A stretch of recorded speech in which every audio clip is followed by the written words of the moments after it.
The Under-the-Bed Escape, A Tale of Terror and Triumph.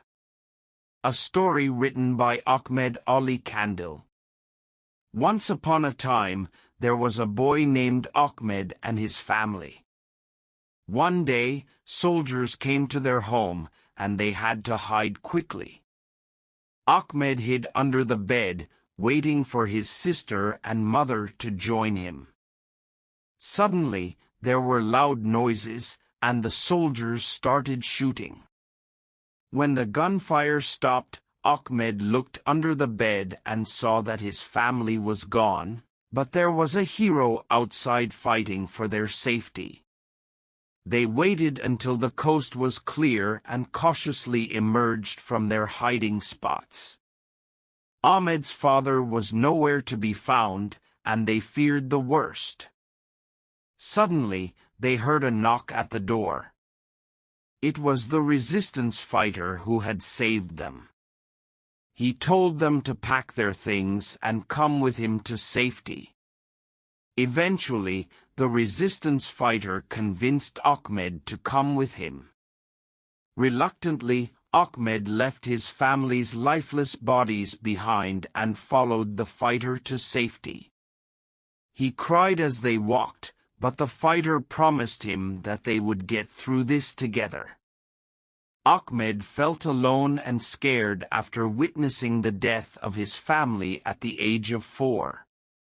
He missed them but knew that he had to be brave.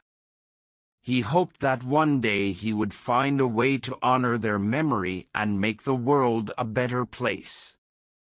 Ahmed drew the faces of the soldiers who killed his family, but his drawings were not very good. However, he remembered their faces well, so he kept drawing. It made him feel a little better knowing that he wasn't forgetting the people who took his family away from him.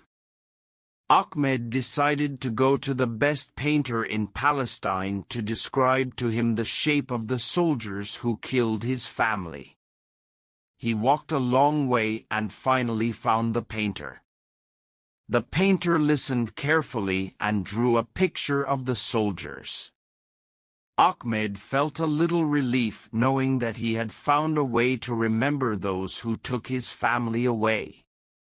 Ahmed knew that he would never forget the soldiers who caused so much pain.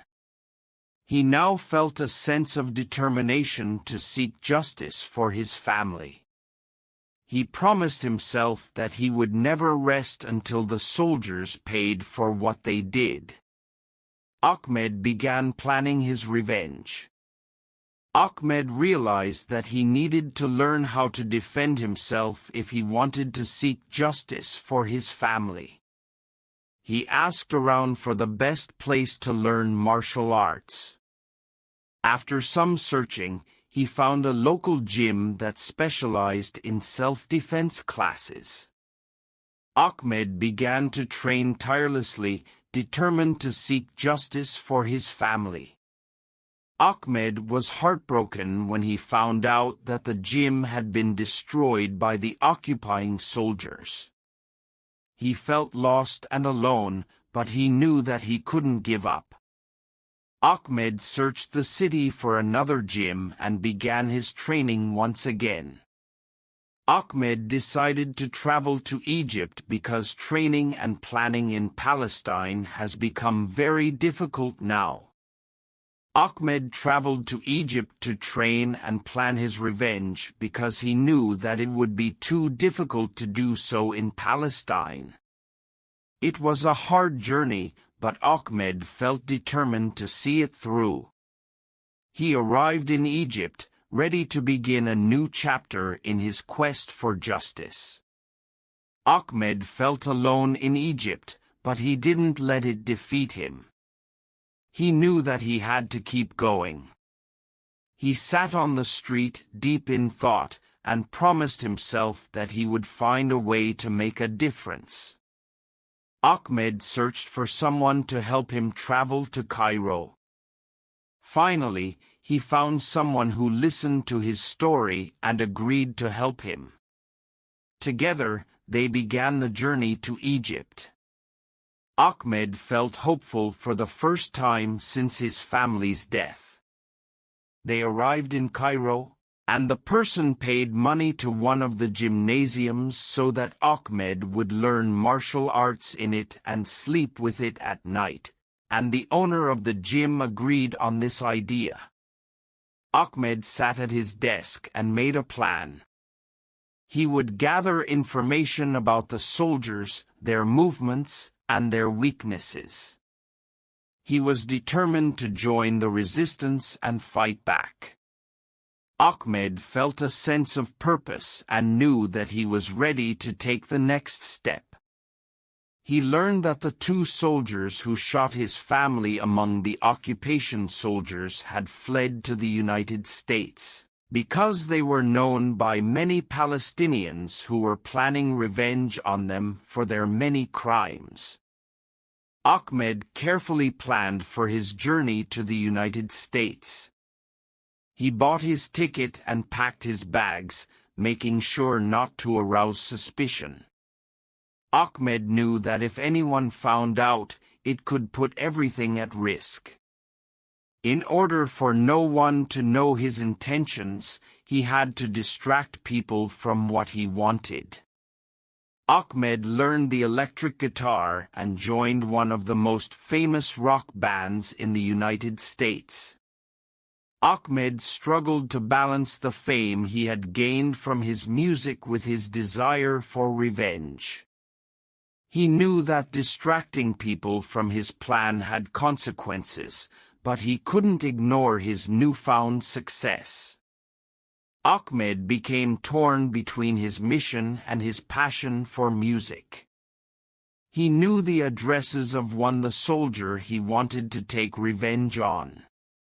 He learned that one of them lives alone in an apartment, so he went and broke into his house and the fight started between them, but Ahmed had trained well and completely controlled the fight.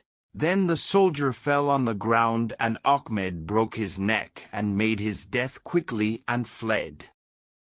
As for the second soldier, Ahmed knew that this soldier did not live alone because his son lives with him, so it is important that he take revenge from him, and his son cannot be seen with his own eyes. And his father dies because Ahmed did not want the son of the soldier to feel the same tragedy as him. Ahmed was watching the house well and knew when the child would sleep.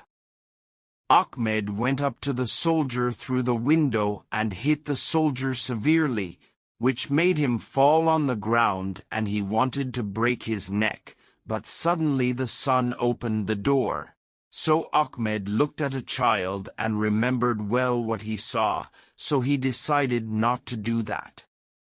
The child sees the same thing that he saw when he was young, and he said to the soldier, "I can kill you and your son, but I will not. I will only break your bones, and I will not kill you only for your son." Suddenly, everyone heard the sirens. The United States Police learned the story and linked the killing to the other. They came to the soldier before Ahmed killed him, but they did not catch up with Ahmed. He escaped. Ahmed fled across the border to Mexico. From Mexico he traveled to Egypt, and from Egypt he went to Palestine and decided to join the Palestinian resistance, to try to prevent his tragedies from recurring with other children. Here Ahmed gave a lesson to everyone that sometimes you can overlook revenge in order not to destroy children's lives. Ahmed was sad that he did not kill the soldier, but he felt relieved that he would not repeat the tragedy with the soldier's son. The end.